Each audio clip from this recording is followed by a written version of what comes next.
Hello.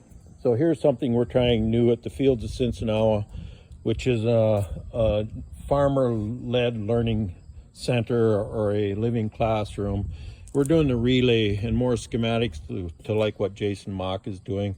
We have 2 rows of wheat on the outside. We have 4 rows of beans. We have 3 rows of wheat where the tires go. We have 1 bean where the duals on the combine are going to be the gap.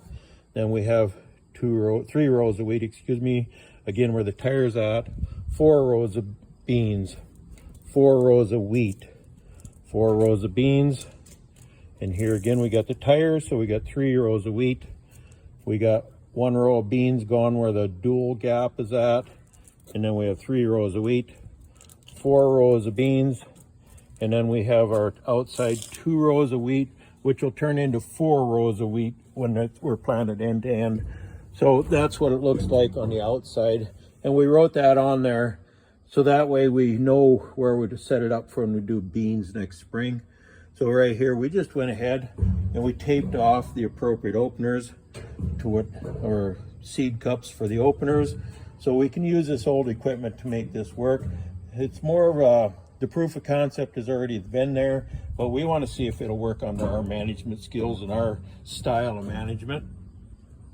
So up here, we've got a cover crop, and that's flax, turnips, and radishes, and that will get down every opener.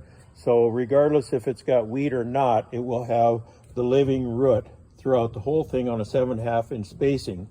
With the seed, the wheat seed, which is a cool season grass, is going to be oats, which has a natural suppressant to white molds and sclerotinia, along with barley, which is very, very mycorrhizal friendly, big root system.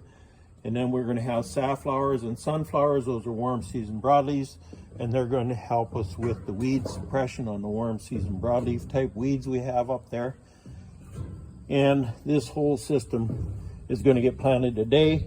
And we just kind of wanted to show what we can do with this older equipment. We don't have to have the fancy new stuff. So this is a Great Plains drill. It's about 30 years of age. And you can see our openers. We went ahead and equalized them and made sure they're all functioning properly as far as depth control and things like that. So we're pretty excited. We're going to be seeded this afternoon, and stay tuned. We'll follow up with how it's going to turn out.